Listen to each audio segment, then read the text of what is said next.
R.C.A. Putin's grooving to the R.C.A. Get your members. Putin's grooving to the R.C.A.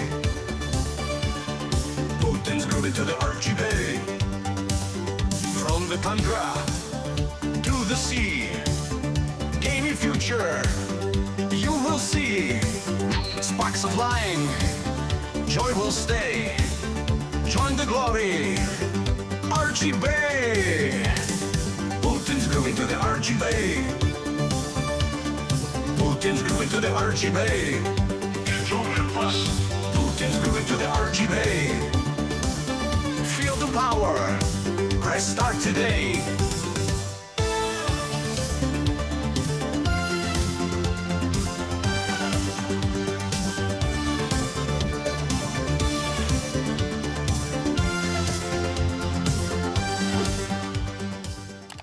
Did you know that Vladimir Putin was a master of dance? Well, apparently he's also a gamer, bro. Check it out. A little earlier this year, Vladimir Putin ordered his government officials to go out and incentivize the gaming industry within Russia to create a domestic console. So here it is.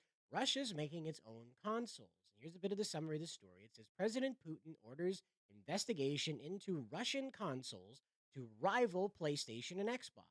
The Russian government aims to develop a homegrown gaming industry, including both console and games. Now, this is a good idea.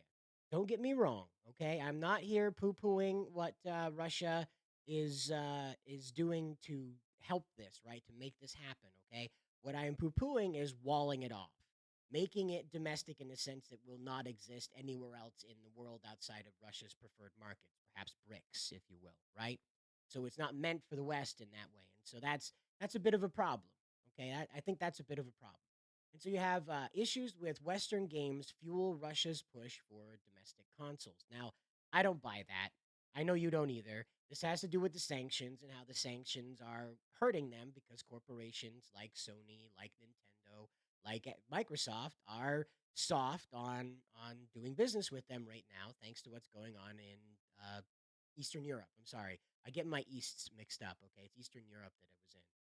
I'm sorry. I've been watching a lot of the alternate history channel lately, and I get Ottoman Empire mixed up with that area too much lately, and it's my fault. It's too much alternate history. So anyway, we'll skip down here about this, and it says Russia has taken issue with Western games and developers in recent years, leading the country to threaten the banning of certain titles like Apex Legends and The Last of Us Part 2. I think that should have been banned everywhere, but whatever. This is due to what the Russian government perceives to be as pro LGBTQ messaging, which the government itself openly opposes. They openly oppose this. In February, Russia's Organization for Developing the Video Game Industry, wow, that is a thing that exists. I'm sure we have one in the United States, but wow, that's something. The RVI laid out a long term plan that ended with the creation of a fully capable gaming console in 2026, maybe 2027. It seems that the Russian government may be attempting to follow through with this plan. Now, there's some fluffing stuff going on here and stuff like that. So, this is a takeaway that matters down here. It says President Putin ordered government officials to research the production of homegrown consoles. These include both stationary and portable devices. Now, I am a fan of these bootleg machines. Okay, this is a PvP um, Pocket Light 3000. It says digital pocket system. Okay, now I don't have it charged up right now, so if I try to turn it on, it's not gonna do what it needs to do.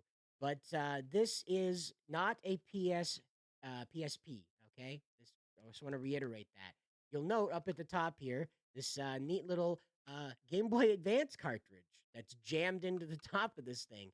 And this sucker right here has Sonic on the front of it. And they used like the Magic Wand tool in Photoshop and cut off Sonic's leg on accident, trying to separate him from the background he was on. So it's kind of a weird thing.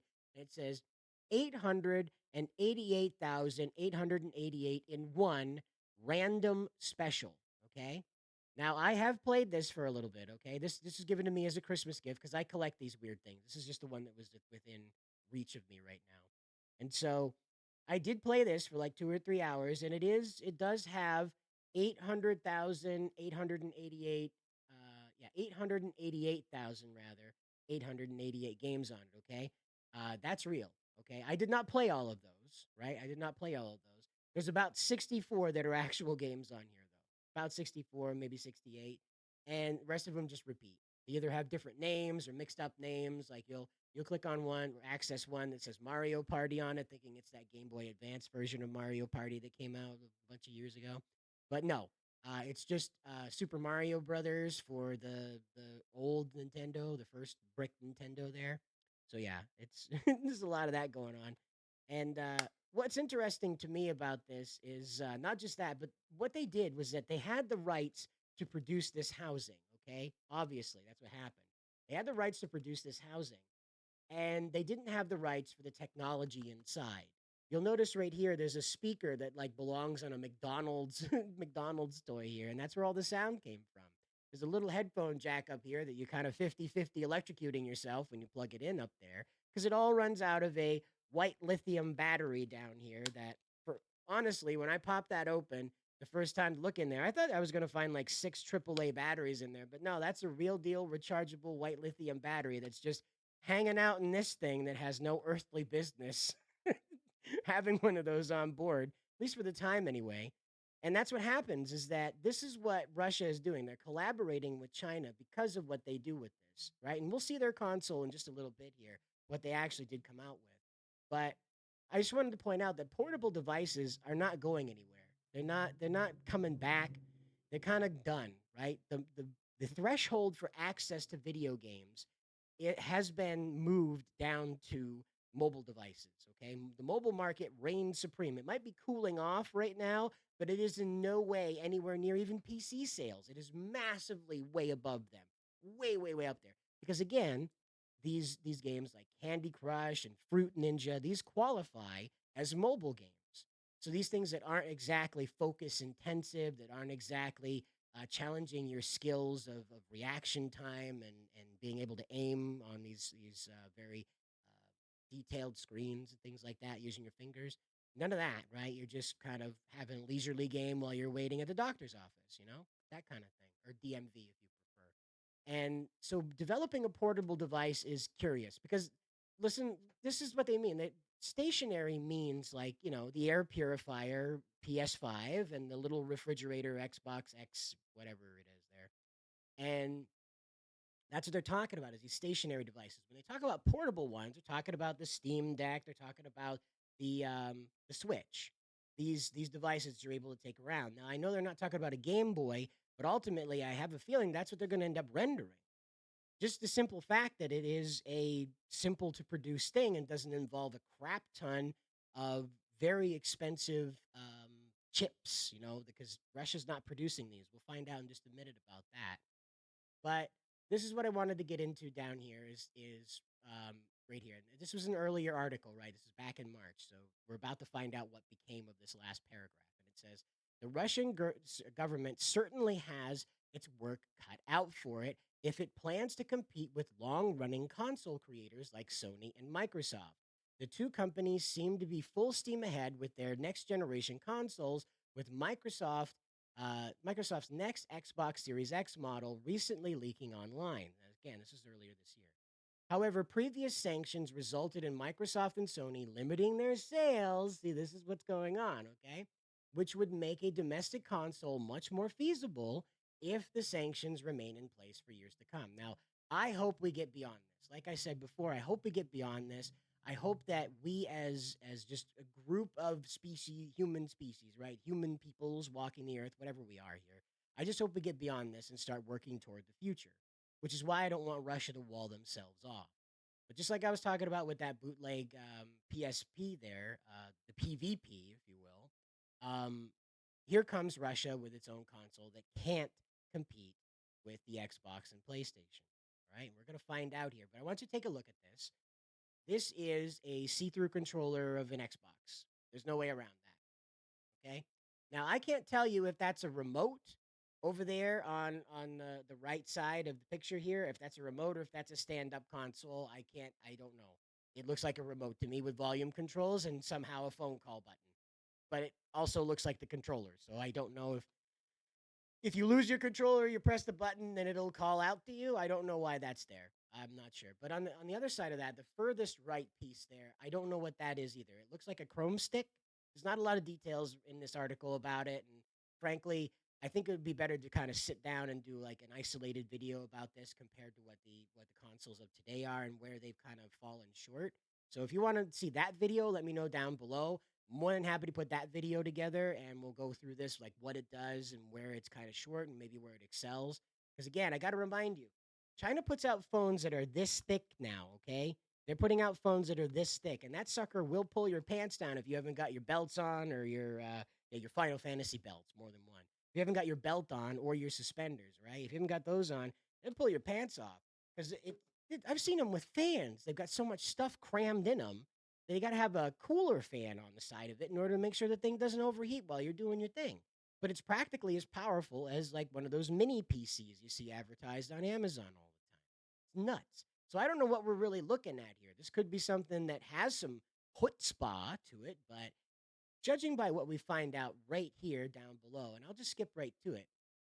And so not really sure what something truly breakthrough means because as far as I know, we're calling like technology at the bleeding edge, if you will. We're calling that the edge technology now. Now I know that's kind of funny because of what slang says edge means, but I'm not sure what something truly breakthrough means. Like something truly in the breakthrough technology category, but again, that still feels very, I don't know.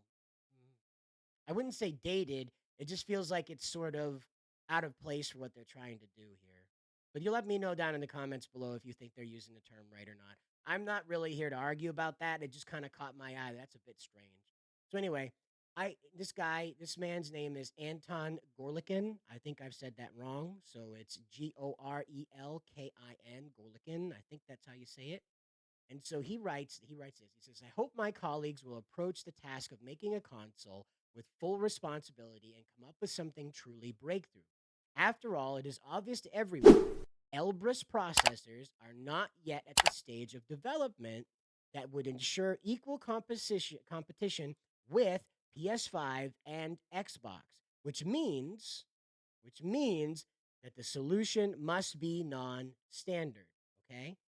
Now, also, this tech article came out a few days ago that explained that we're now able to transmit quantum data through regular cable lines, through the regular internet cable lines. So, I don't know if that's going to play a role here, because, like I said, like I showed you here before with this PvP Lite, what is this, Pocket Light 3000 with this doodad here, these things have a habit of cannibalizing, kit bashing other technologies together into something that's unique, but maybe not what was intended to be the outcome, if you will. I don't think anybody sat down there like, hey, how can we make a Game Boy Advance look and behave like a PSP, but not? I don't think anybody's explicitly sat down to crack that nut, if you will.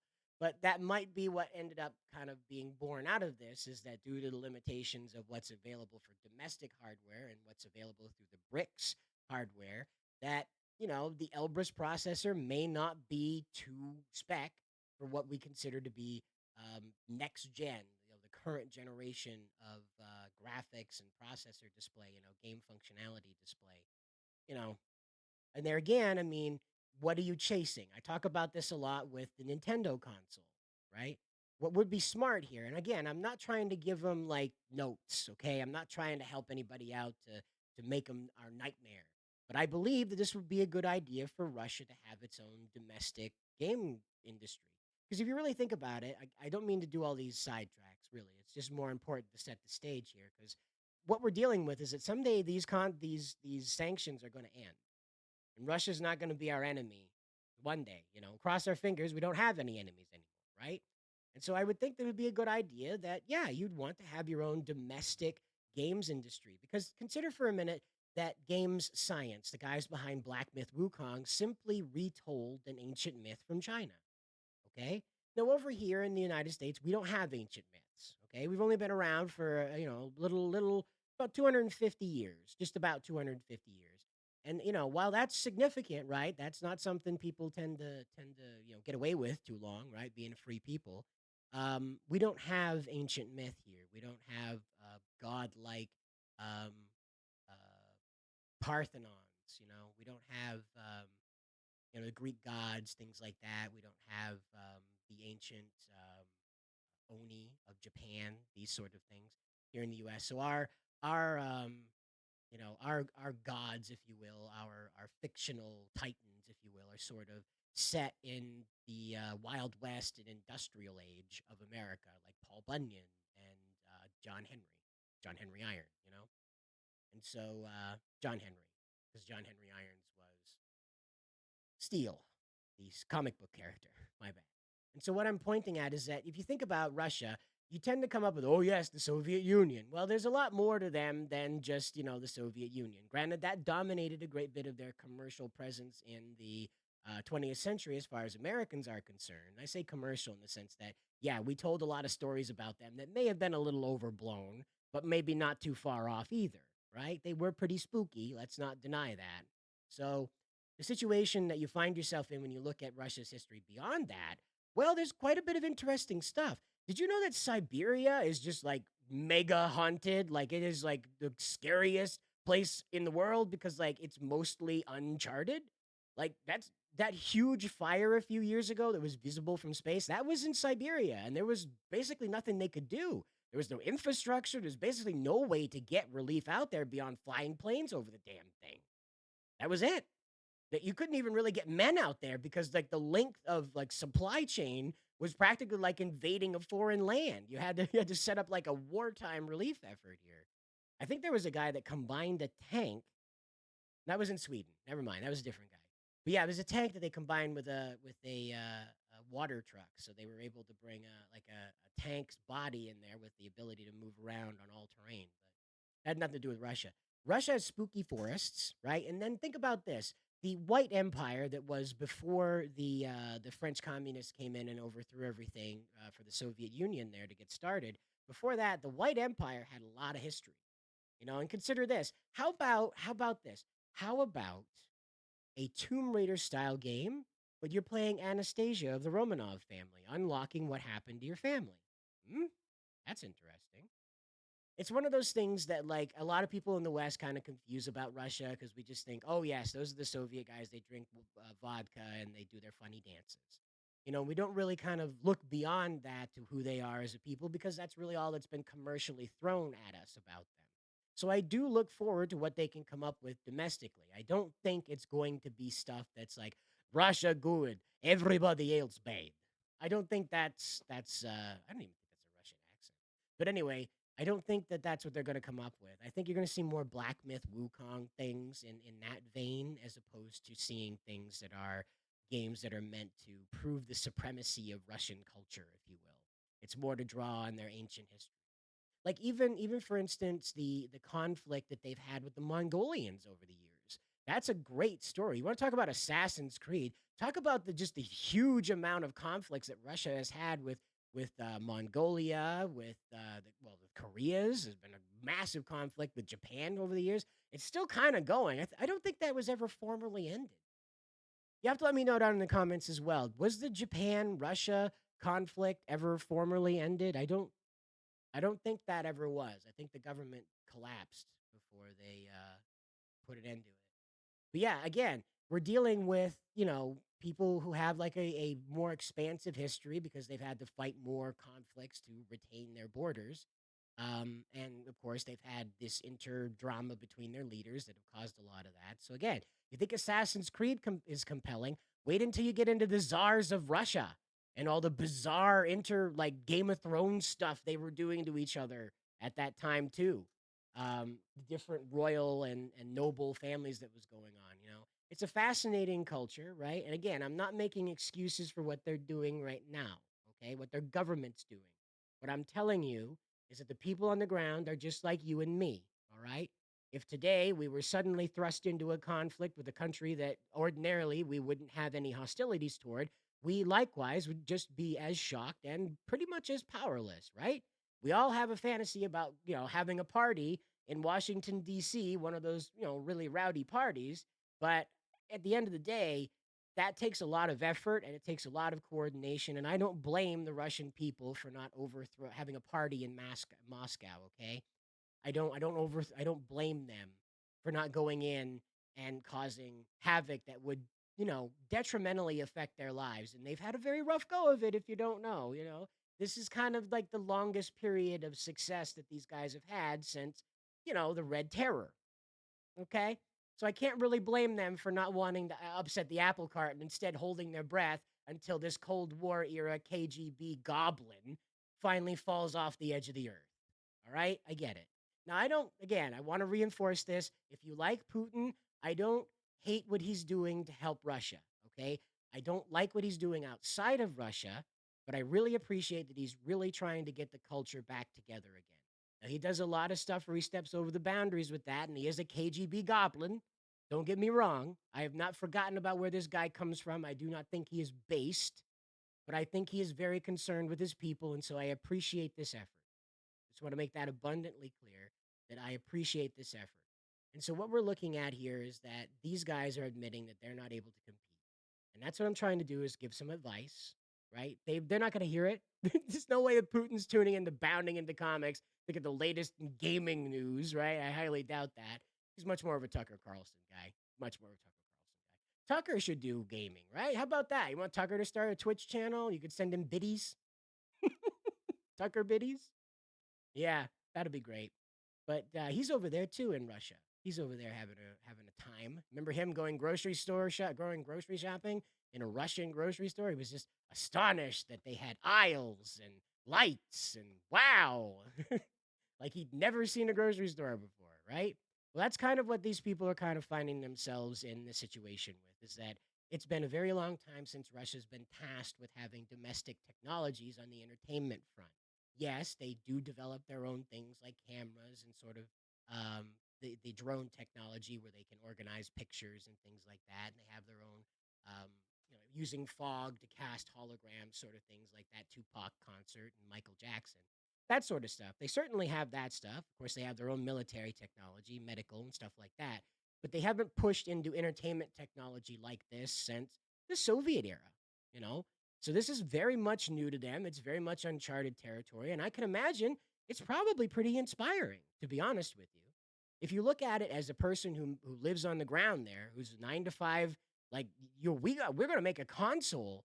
Our leader wants us to make a console. Just imagine if, like, think of your favorite president. Maybe it's Trump, maybe it's Obama, it's definitely not Biden.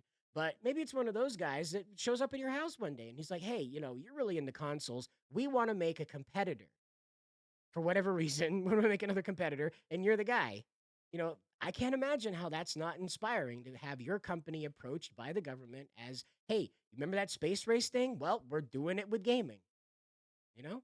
And that's why I say they should reel this back from trying to beat the pants off of Sony and Microsoft that have been in this horsepower war for the better part of 20 years. They should back that off and say, no, instead, we're going to go the Nintendo route and provide you with things that are reliable and simple. Games that the family in Russia and their allies for now, like BRICS, these families can enjoy and come together around. I think Zelda's one of those. Remember the Wii Sports games? You remember all these games that are being played with the Joy Cons that are just simply, the Mario Party games? We do very simple actions in order to compete against each other, where like your grandma can compete and she doesn't get all tuckered out or confused. You're not trying to get grandpa to do Guitar Hero with most of those games from Nintendo, from Nintendo itself. They're very simple, sort of, this is what this button does, this is what that button does, and you're on your way. And that's what I think Russia should lean into if they're going to do this seriously, is they should sit back and say, we need to work on reliable technology. We need to work on technology that we know will work 100% of the time, nothing experimental, then build up out of that. And I think it's a good idea. I think it's a good idea that they step back and say, okay, we got a little excited. We want to do SpaceX, and we're not going to do that. Instead, we're going to sit back and we're going to make a really nice electric Mustang. As ugly and stupid as that turned out to be, that's a reliable thing. That technology's tested, that works. You press a button, it goes. Work on that instead of a jet powered thing, that'll rip your face off because it goes too fast. It's just me though. I'm one of those guys that doesn't need to have the high-powered experience of having real graphics where the characters come through and kiss me and stuff like that. I don't need that. I'm more content to play Mario Party, to play Minecraft, to play Among Us, because I'm more interested in who I'm playing with, the group that I'm around, and the experience with them than I am necessarily one on one with the game. You may have a different experience, right? So that's just how that goes. And personally, this is my best advice to them, right? Because, like I said, eventually we won't be enemies. May not be in my lifetime, but eventually we won't be enemies. And on the other side of that, I would like to see what Russia's capable of in this market. Like I said, they have a rich mythology to work with. And, you know, they've had a real rough time for quite a while. It would be kind of nice if they had some source of pride that wasn't attached to trying to piss off America. It would be nice if they weren't tasked with trying to upset Sony and Microsoft and instead create something that the Russian people could be proud of. Just my advice. I think that sells more tickets, in my opinion. Come see what the wonder of your countrymen has produced, what the genius of your neighbor can produce. Come see it. Rather than this is going to make those guys in America super mad. Come check it out. I don't know. But you'll have to let me know what you think down in the comments below, guys. And as always, good luck out there.